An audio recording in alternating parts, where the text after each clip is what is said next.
सहस्रपात भूमिगुं स्वाहा। ॐ सहस्रशीरेखौ पुरुषः सहस्राक्ष सहस्रपात भूमिगुं सर्वतस्मत्वात् दिशाङ्गुलम्।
रिपोर्ट लाए? अच्छा।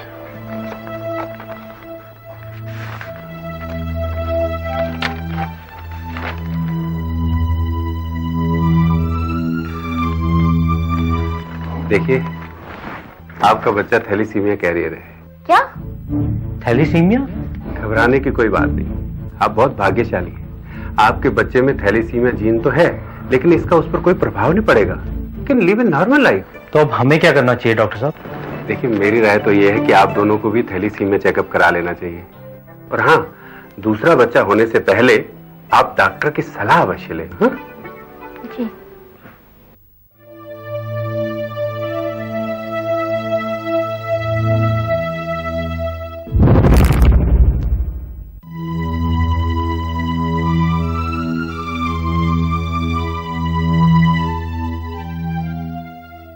कब पता चला आपको इस बच्चे के बारे में? ये 4 मंथ का था।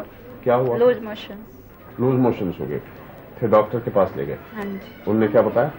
नहीं, 1 महीना इसको चलते रहे, लूज मोशन ठीक नहीं हुआ, तो फिर चाइल्ड स्पेशलिस्ट के पास ले गए। उन्होंने बताया कि टेस्ट कराओ इसका, फिर पीला पीला हो रहा था, लीवर बढ़ गया था, तो टेस्ट कराए थे सारे, तो तब पता चला। अच्छा, आपको इससे पहले पता था थैलेसीमिया क्या होता है? नहीं, कुछ पता नहीं था। थैलासीमिया के विषय में सही जानकारी न होने के कारण भारत में करीब 1 लाख बच्चों का जीवन नियमित रूप से बार बार रक्त चढ़ाने पर निर्भर करता है।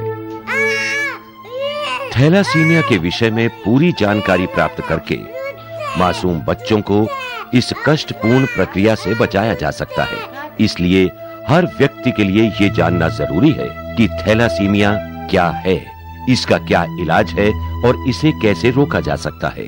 थैलेसीमिया एक प्रकार का एनीमिया होता है जिसमें रोगी के शरीर में अत्यधिक खून की कमी पाई जाती है। इसमें लाल रक्त कण अपनी सामान्य आयु 120 दिन की बजाय केवल 15 या 20 दिन में ही टूट जाते हैं और इस अवस्था को किसी दवा अथवा इंजेक्शन या खुराक से ठीक नहीं किया जा सकता। इसके लिए एक ही रास्ता होता है कि उसको जीवन भर खून चढ़ाया जाए। थैलेसीमिया एक आनुवंशिक रोग है जो कि माता पिता से बच्चों में आता है। हमारे शरीर में विभिन्न प्रकार के जीन्स पाए जाते हैं जो हमेशा जोड़े में होते हैं। ये जीन्स ही निश्चित करते हैं कि हमारे शरीर की बनावट कैसी होगी। यहां हम हीमोग्लोबिन बनाने वाले जोड़े की बात करते हैं। यदि यह जोड़ा स्वस्थ है तो व्यक्ति पूर्णतः थैलासीमिया रहित होता है। यदि एक जीन प्रभावित हो तो ठीक वाला जीन खराब वाले जीन को सामने नहीं आने देता। इस स्थिति को थैलासीमिया कैरियर कहते हैं, अर्थात ऐसे व्यक्ति थैलासीमिया के जीन्स तो रखते हैं किंतु इनसे प्रभावित नहीं होते।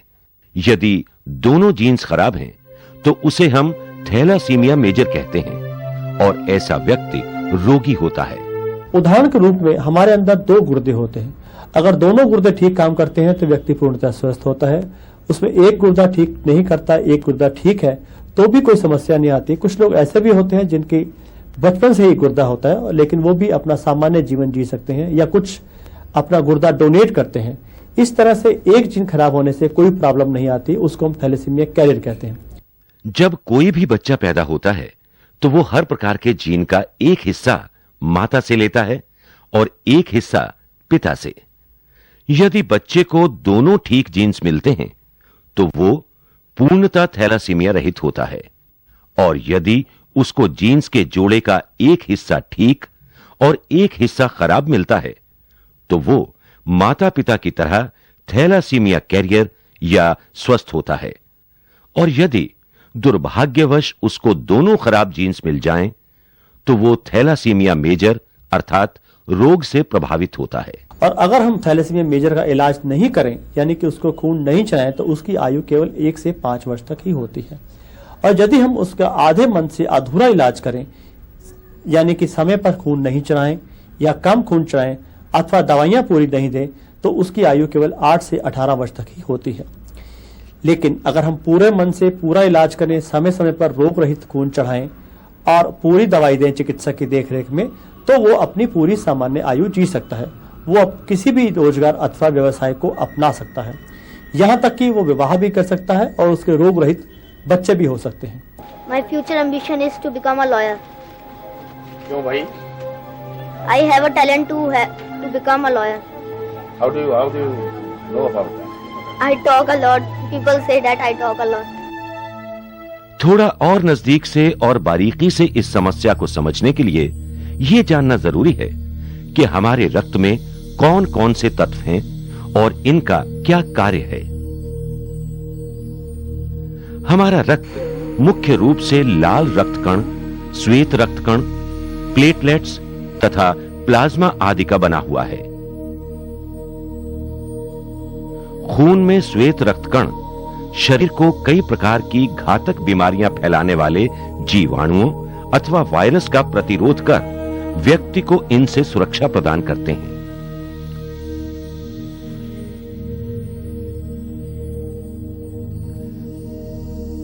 प्लेटलेट्स जख्म या चोट आदि लगने पर जो खून शरीर से बहता है उसको जमाने या क्लॉटिंग करने में सहायता देते हैं। लाल रक्त कण में हीमोग्लोबिन नाम का पदार्थ रहता है जिसका काम शरीर की तमाम कोशिकाओं तक ऑक्सीजन पहुंचाना है और शरीर के विभिन्न अंगों और कोशिकाओं से कार्बन डाइऑक्साइड को वापस लाना है। हीमोग्लोबिन ही रक्त को लाल रंग प्रदान करता है। रक्त में प्लाज्मा नामक तरल पदार्थ खासी मात्रा में रहता है। यह तरल पदार्थ रक्त में आए जीवन के लिए अनिवार्य तत्वों को प्रवाह द्वारा कोशिकाओं तक पहुंचाने का काम करता है। रक्त प्रकृति द्वारा दिया गया एक अत्यंत महत्वपूर्ण वरदान है। रक्त हमारे शरीर में नियमित रूप से बनता रहता है। रक्त बनाने का कार्य बड़ी व चपटी हड्डियों के अंदर के गूदे का है जिसको बोन मैरो कहते हैं।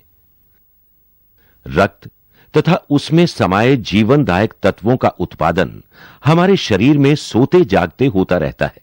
जख्म लगने से या रक्तदान करने के कारण जितना रक्त शरीर से बाहर निकल जाता है उसकी मात्रा केवल 24 से 48 घंटे में पूरी हो जाती है और इसकी ताकत की थोड़े समय में अपने आप भरपाई हो जाती है। थैलासीमिया मेजर के शरीर में हीमोग्लोबिन पूरा नहीं बनता। इस कारण रोगी में रक्त की बहुत अधिक कमी हो जाती है जिससे पीलापन, आयु के अनुसार शरीर का ना बढ़ना, जिगर, तिल्ली व हृदय का आकार बढ़ जाना और अंततः 1 से 5 वर्ष की आयु में मृत्यु। हीमोग्लोबिन की कमी को पूरा करने के लिए शरीर के अंदर की छोटी बड़ी सभी हड्डियां हीमोग्लोबिन बनाने के कार्य में जुट जाती हैं। इस तरह बना हीमोग्लोबिन उपयोगी तो नहीं होता किंतु शरीर के लिए हानिकारक बन जाता है। इसको मैं एक उदाहरण के रूप में कहना चाहूंगा। जैसे एक परिवार के अंदर यदि हेड ऑफ द फैमिली जो मेन कमाने वाला व्यक्ति है, अगर उसकी मृत्यु हो जाए तो उसकी पत्नी कमाने लगती है और उसके बच्चे भी कमाई की कोशिश करते हैं, और उस फैमिली के अंदर भी जो ये कमाई होती है वो विशेष उपयोगी तो नहीं होती, परंतु उन बच्चों में कोई ना कोई विकृति अथवा दुर्घटना या रोग की संभावना होने की खतरा रहता है। इन्हीं बच्चों की तरह ये छोटी हड्डियां शरीर को जीवित रखने के प्रयास में जुट जाती हैं, किंतु इससे ये हड्डियां नर्म हो जाती हैं, फूल जाती हैं। कई बार तो चेहरे की सूरत ही बिगड़ जाती है। थैलासीमिया के प्रभाव को घटाने अथवा मिटाने के लिए न तो कोई दवाई है और ना ही कोई टॉनिक। हर दूसरे चौथे सप्ताह जीवन पर्यंत नियमित रूप से सुरक्षित रक्त चढ़ाना अर्थात ब्लड ट्रांसफ्यूजन करना ही थैलासीमिया का एकमात्र इलाज है, क्योंकि थैलासीमिया मेजर में रक्त बनता ही नहीं और कोई दवाई फायदा नहीं करती, इसलिए बार बार रक्त चढ़ाना ही पड़ता है। बार बार रक्त चढ़ाने में कई प्रकार की समस्याएं आती हैं। सबसे पहले कि आसानी से रक्त उपलब्ध नहीं हो पाता, दूसरा रक्त में हेपेटाइटिस बी, सी और HIV जैसी खतरनाक बीमारी होने का अंदेशा लगा रहता है। हीमोग्लोबिन मुख्यतः लोहे तथा प्रोटीन का बना होता है। 120 दिन बाद जब लाल रक्त कण टूटते हैं तो लोहा और प्रोटीन उसमें से निकलते हैं। प्रोटीन तो प्लाज्मा का अंश बन जाता है, लेकिन लोहा फालतू हो जाता है। इसको यदि शरीर से न निकाला जाए तो शरीर के विभिन्न अंगों में जमा होकर उन्हें नुकसान पहुंचाता है। जैसे शरीर से रोज मलमूत्र का निकास करना अनिवार्य है, इसी प्रकार अतिरिक्त लोहे को निकालना भी जरूरी है। इसको निकालने की प्रक्रिया जटिल, महंगी और पीड़ादायक है। इसको निकालने के लिए दुनिया भर में समय परीक्षित दवाई डेस्फ्राल इंजेक्शन के रूप में दी जाती है। डेस्फ्राल के इंजेक्शन को भरकर एक विशेष प्रकार के पंप से जोड़ देते हैं और सुई को पेट में लगाते हैं। रोज रात को 8 से 12 घंटे के लिए यह प्रक्रिया दोहराई जाती है। एक इंजेक्शन को लगाने में लगभग 200 रुपए का खर्च आता है। जैसे जैसे बच्चे की उम्र बढ़ती है, उसके लिए रक्त की आवश्यकता और शरीर से अतिरिक्त लोहा निकालने की दवा की मात्रा भी बढ़ानी पड़ती है। इस प्रक्रिया में लगभग 50,000 रुपए से लेकर 2 लाख रुपए वार्षिक खर्च आता है। आयरन निकालने के लिए कैप्सूल ले रही हूँ। कितना खर्चा होता होगा, अंदाजा है आपको? का खर्चा मैं तो अफोर्ड नहीं कर सकती, मेरे तो पेरेंट्स हैं नहीं। पेरेंट्स एक्सपायर हो चुके हैं, 8 साल हो गए उनको। माता पिता नहीं? हाँ जी, तो हम दादी दादा के पास रहते हैं, उनको हार्ट अटैक हुआ था। दादी दादा को भी हार्ट अटैक? दादा दादी हैं, मम्मी डैडी को, तो हम दादा दादी के पास रहते हैं। खर्चा कौन करता है इसका? खर्चा कुछ नहीं, अभी तो भाई भी अभी कुछ नहीं करता क्योंकि मेरे से छोटे हैं। बस एक कमरा किराए पे रखा है, उससे जो किराया आता है उससे हॉस्पिटल का आना जाना होता है। बाकी कुछ मेरी सोसाइटी मदद करती है, कुछ मेरे हॉस्पिटल वाले करते हैं। और ब्लड में भी कोई प्रॉब्लम नहीं आती है, वो दे देते हैं, लेकिन जब ना हो तो फिर उनको भी करना पड़ता है। आपको कैसा लगता है? ठीक है, ठीक से मिल जाए तो ठीक है, ये भी लाइफ का एक पार्ट है।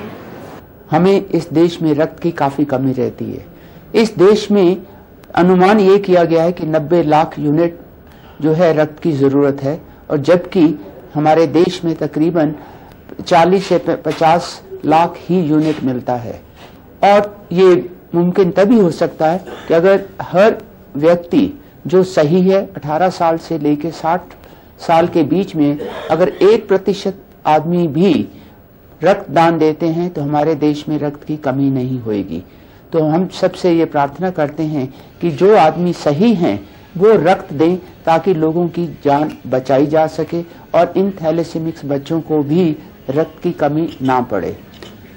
हमारे सेंटर में कई बच्चे रक्त लेने के लिए काफ़ी दूर दूर से आते हैं, यहाँ तक कि कई बच्चों को माता पिताओं के साथ 24 घंटे से भी ज़्यादा रेल का सफ़र करके हमारे सेंटर में आना पड़ता है। ये बच्चा आपका है? हाँ जी। कब से इसको, कब पता चला आपको? ये 4 महीने की तब का पता लगा है। अच्छा, कहाँ के हैं आप? हम फरीदाबाद के रहने वाले हैं। आपका नाम क्या है? रमा अरोड़ा। तो आप क्या करते हैं आपके पति, क्या करते हैं? शॉप है चप्पलों की। तो आपको कितनी बार आना पड़ता है, कितनी फ्रीक्वेंसी आना पड़ता है? महीने में एक बार, क्योंकि अभी बच्चा छोटा है। उसके बाद मतलब तंग नहीं आते आप रोज? हम बहुत परेशान होके आते हैं, 2-2 बसें बदलनी पड़ती हैं कभी कभी। तो दुर्भाग्य से तथा अज्ञानतावश लोग रक्तदान करने से कतराते हैं, संकोच करते हैं। आम लोगों की धारणा यह है कि रक्तदान करने से व्यक्ति कमजोर हो जाता है। सत्य यह है कि रक्तदान के कारण हुई रक्त की कमी का कोई दुष्प्रभाव नहीं होता और ये कमी स्वयं 24 से 48 घंटे में पूरी हो जाती है। यहां हम कुछ आंकड़े देना चाहेंगे जिससे स्वयं ही सिद्ध होता है कि रक्तदान के मामले में हम भारतीय संसार के दूसरे देशों से कितना पिछड़े हुए हैं। यूनाइटेड किंगडम यानी बर्तानिया में प्रति 1000 व्यक्तियों में 45 व्यक्ति प्रति वर्ष रक्तदान करते हैं। जापान में प्रति 1000 व्यक्तियों में 90 से लेकर 95 व्यक्ति रक्तदान करते हैं। वहीं भारत में मात्र 3 व्यक्ति रक्तदान करते हैं। ये एक बड़ी विडंबना है। ये भी दुर्भाग्य से सच है कि सबसे अधिक थैलासीमिक हमारे ही देश में पैदा होते हैं। भारत में करीब 1 लाख थैलासीमिया के रोगी हैं और लगभग 10,000 नए थैलासीमिक बच्चे प्रति वर्ष बढ़ जाते हैं, जिन्हें जिंदा रहने के लिए जीवन भर रक्त चढ़ाने की आवश्यकता रहती है। कहने को तो थैलासीमिया का पक्का इलाज भी है और वो है बोन मैरो ट्रांसप्लांटेशन। पहले तो सही बोन मैरो की प्राप्ति ही बहुत कठिन है। केवल अपने सगे भाई बहन का बोन मैरो ही पूरी तरह मैच कर सकता है, किंतु इसकी भी केवल 30% संभावना है। इस ऑपरेशन का खर्च भारत में 10 लाख रुपए के करीब आता है। दूसरे देशों में तो यह खर्चा इससे कई गुना है और सफलता की संभावनाएं भी 100% नहीं होती। अगर हमारे पास पैसा होता तो हम कल ही करा के राजी हैं। लेकिन इसके लिए तो बोन मैरो मैच होना चाहिए ना? हाँ, इसका बड़ी सिस्टर से मैच है बिल्कुल 100%। हम क्यों नहीं करवाते? हमारे पास इतना पैसा नहीं है। कितना खर्चा होता है? 8 से 10 लाख तक। कहाँ पे होता है? ये विलोर में होता है। तो अब क्या सोच रहे हैं आप? अगर हमें पैसे की अभी मदद हो जाती है तो हम कल जाके करा लेते हैं, हमें तो कोई प्रॉब्लम नहीं है। हमारे पास पैसा नहीं है। अपने आप से कुछ नहीं कर सकते? नहीं। जो सोसाइटीज हैं दूसरी, इनसे आप संपर्क नहीं करते? जाहिर है कि आम लोगों के लिए ये इलाज करीब करीब असंभव ही है। थैलासीमिया का इलाज उस परिवार के लिए एक दैनिक प्रक्रिया बन जाता है जिस परिवार में थैलासीमिया रोगी होता है। दिल्ली में थैलेसीमिया पेशेंट्स के लिए हमने काफ़ी सुविधाएं उपलब्ध कराई हैं, क्योंकि पूरा परिवार एक तो इस बीमारी से परेशान होता है, परंतु साथ साथ जो दवाइयों का खर्चा आता है और जो ब्लड की जरूरत पड़ती है उससे भी एक परेशानी सामने आती है। हमारे जितने भी ब्लड बैंक्स हैं दिल्ली में, वहाँ से फ्री आरबीसी जो है, रेड ब्लड कॉर्पसेल्स, ये उपलब्ध कराए जाते हैं। उसके साथ साथ आयरन किलेटिंग एजेंट्स जो हैं हमारे जितने मेन हॉस्पिटल्स हैं वहाँ उपलब्ध हैं। हमारे एलएनजेपी, डीडीयू और जीटीबी हॉस्पिटल्स में हमने प्रावधान किया है कि कुछ बेड्स जो है इन पेशेंट्स के लिए रिजर्व किए जाएं। जब ये पेशेंट वहाँ जाते हैं तो इनको ब्लड चढ़ाया जाता है और उसके साथ साथ आयरन किलेटिंग एजेंट्स भी दिए जाते हैं। तो हमारा ये प्रयास है कि जो भी हम सहायता कर सकते हैं इन पेशेंट्स की, दिल्ली में कोई 5.5% जो है कैरियर्स हैं, इसलिए हमने ये भी प्रावधान रखा है कि एंटीनेटल चेकअप के दौरान जो है मरीजों का, जो भी प्रेग्नेंट मदर्स आती हैं, उनका जो है थैलेसीमिया के लिए भी ब्लड टेस्ट कराया जाए और इसके लिए हम उनको मोटिवेट करते हैं कि वो अपना ब्लड टेस्ट कराएं। हम चाहेंगे कि पूर्ण स्टेप लिए जाएं जिससे कि थैलेसीमिया के पेशेंट्स को हम लोग पूरा सहयोग दें। भागीदारी स्कीम के अंतर्गत हमने दिल्ली में एक सेल बनाया है जिसमें कि नेशनल थैलेसीमिया वेलफेयर सोसाइटी और दिल्ली सरकार मिलकर थैलेसीमिया पेशेंट्स के लिए कार्य करती हैं और जो भी सुविधाओं की जरूरत होती है उस पर विचार विमर्श किया जाता है। अभी तक जो भी हमने स्टेप्स लिए हैं इस भागीदारी स्कीम के अंतर्गत, हमारी जो डिस्कशन सोसाइटी के साथ हुई उसमें काफी हमने लोगों ने स्टेप्स लिए हैं। थैलेसीमिया सोसाइटी की ओर से हम यहाँ कैंप करते हैं, अवेयरनेस कैंप्स करते हैं, उनको जो उनकी दवाइयाँ जो हैं वो कम दाम पर मिले उसके लिए कोशिश करते हैं। उनके लिए एक सेंटर भी खोल रहे हैं। ये भी हमारा विचार है कि आगे आने वाले समय में उनके लिए एक खास स्पेशल हॉस्पिटल भी बनाएं। थैलासीमिया ट्रेट अपने अंदर एक विकृत थैलासीमिया जीन रखते हैं, किंतु उससे प्रभावित नहीं होते। समस्या तब हो जाती है जब विवाह बंधन में बंधे वर तथा वधू दोनों ही थैलासीमिया कैरियर या ट्रेट होते हैं। ऐसी स्थिति में थैलासीमिया मेजर बच्चे के जन्म की संभावना बहुत अधिक रहती है।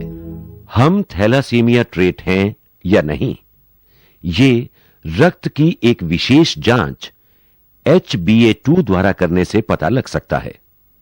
यदि हमारी HbA2 की मात्रा 3.5 से अधिक हो तो हम थैलासीमिया माइनर या ट्रेट हैं। यदि पति पत्नी दोनों ही थैलासीमिया माइनर या ट्रेट हैं तो प्रत्येक गर्भावस्था में 25% संभावना है कि बच्चा थैलासीमिया मेजर अथवा रोगी होगा। 50% संभावना है कि बच्चा ट्रेट अर्थात मां बाप की तरह स्वस्थ किंतु कैरियर होगा तथा 25% संभावना है कि बच्चा सामान्य अर्थात पूर्ण रूप से थैलासीमिया रहित होगा। थैलेसीमिया की जांच हमारे लेबोरेटरी में तकरीबन रोज ही होती है। ये एक खून की जांच होती है जिससे हमें पता लग जाता है कि बड़े या छोटे को थैलेसीमिया है या नहीं है। गर्भवती स्त्री में भी हम ये जांच कर लेते हैं, उससे पता लग जाता है कि गर्भवती स्त्री कैरियर है इस चीज की या नहीं है। उसके पेट में जो बच्चा है उसको थैलेसीमिया है कि नहीं ये भी हम DNA टेस्ट के द्वारा पता लगा सकते हैं और उससे हम उसको बता देंगे कि ये बच्चे को थैलेसीमिया है या नहीं है। अगर थैलेसीमिया है तो उसका अबॉर्शन कराने का भी एक तरीका उसके पास रहता है। निष्कर्ष ये है कि आने वाली संतान में थैलासीमिया का रोग न हो, इसके लिए एक ही रास्ता है। शादी से पहले वर तथा वधू दोनों अपना अपना थैलासीमिया टेस्ट कराएं। यदि दोनों थैलासीमिया कैरियर हों तो एक दूसरे के साथ विवाह न करें, और यदि विवाह कर भी लें तो बच्चे को जन्म देने से पहले गर्भावस्था के 8वें-9वें सप्ताह में भ्रूण अथवा फीटस की थैलासीमिया जांच कराएं। शुभ संवत्सरे शुभ शाके मासानामुत्तमे मासे वैशाखे मासे शुभे पक्षे शुक्ले पक्षे शुभ तिथो षष्ठ्यां तिथो। बालक और बालिका का एक ही लग्न में जन्म है जी। एक ही लग्न में जन्म होने से बहुत श्रेष्ठ होता है। इनका लग्न मंगल चंद्र। शादी के लिए कुंडली मिलाएं या न मिलाएं, किंतु अपने आने वाले बच्चे को थैलासीमिया रहित रखने के लिए अपनी अपनी थैलासीमिया की जांच वाली रिपोर्ट अवश्य मिला लें। हाँ जी बोलिए। डॉक्टर साहब, शायद आपको याद होगा एक बार हम पहले भी आपसे मिलने आए थे। हाँ याद आया। अच्छा ये बताइए, अब आपका बच्चा कैसा है? स्वस्थ है और शरारती भी, लेकिन आपने हमें कहा था कि हम अपना थैलेसीमिया टेस्ट करवा लें, तो हमने करवा लिया है। हम दोनों ही उसके कैरियर हैं। आप बहुत भाग्यशाली हैं जो आपका पहला बच्चा थैलेसीमिया मेजर नहीं है। बिल्कुल सर, अब हम दूसरा बच्चा चाहते हैं। ये आपने बहुत अच्छा किया जो बच्चा होने से पहले मेरे पास आ गए। देखिए, जैसे ही आपकी पत्नी गर्भवती होती है तो 8-9 सप्ताह के बाद आप फीटस की थैलेसीमिक जांच अवश्य करवाएं। अगर थैलेसीमिक मेजर है तो बच्चा गिरवा दें और थैलेसीमिया रहित बच्चे की राह देखें। अब देखें हमें करना क्या चाहिए। सबसे महत्वपूर्ण बात यह है कि सभी अविवाहित स्त्री पुरुष थैलासीमिया की जांच अवश्य कराएं। अच्छा तो यही है कि थैलासीमिया कैरियर दूसरे थैलासीमिया कैरियर से विवाह न करें। यदि विवाह से पूर्व अपने होने वाले जीवन साथी की थैलासीमिया की जांच संभव न हो अथवा विवाह हो चुका हो तो विवाह के बाद परंतु गर्भधारण से पूर्व अपने जीवन साथी की थैलासीमिया की जांच अवश्य कराएं। यदि पति पत्नी दोनों थैलासीमिया कैरियर नहीं हैं अथवा एक कैरियर है और एक नहीं तो चिंता की कोई आवश्यकता नहीं है। बच्चा कभी भी थैलासीमिया का रोगी नहीं हो सकता। यदि पति पत्नी दोनों थैलासीमिया कैरियर हैं तो प्रत्येक गर्भावस्था में 8 से 10 सप्ताह में यह जानना आवश्यक हो जाता है कि आने वाला बच्चा थैलासीमिया मेजर रोग से पीड़ित है या नहीं। यदि वो रोगी है तो गर्भपात करवा ले अथवा स्वस्थ बच्चे को जन्म लेने दे। थैलासीमिया मेजर का जीवन केवल आपके द्वारा दिए गए रक्तदान पर ही निर्भर करता है। अतः वर्ष में कम से कम 2 बार रक्तदान अवश्य करें। थैलासीमिया रोग का इलाज बहुत महंगा है, अतः अपने अथक परिश्रम से कमाई गई आमदनी का कुछ हिस्सा थैलासीमिया रोगियों के उचित इलाज के लिए संस्था को नियमित रूप से दान में दें। यदि दुर्भाग्यवश आपके परिवार में थैलासीमिया मेजर रोगी है तो उसे भरपूर प्यार और उचित चिकित्सा उपलब्ध कराने की पूर्ण चेष्टा करें। क्या आप जानते हैं भारतवर्ष में 3.5 करोड़ स्वस्थ व्यक्ति थैलासीमिया कैरियर हैं।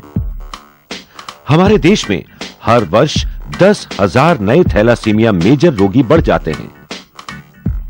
थैलासीमिया मेजर के इलाज में लगभग 50,000 से 2 लाख रुपए वार्षिक खर्चा आता है। यदि थैलासीमिया मेजर को खून न चढ़ाया जाए तो उसकी आयु केवल 1 से 5 वर्ष तक की होती है।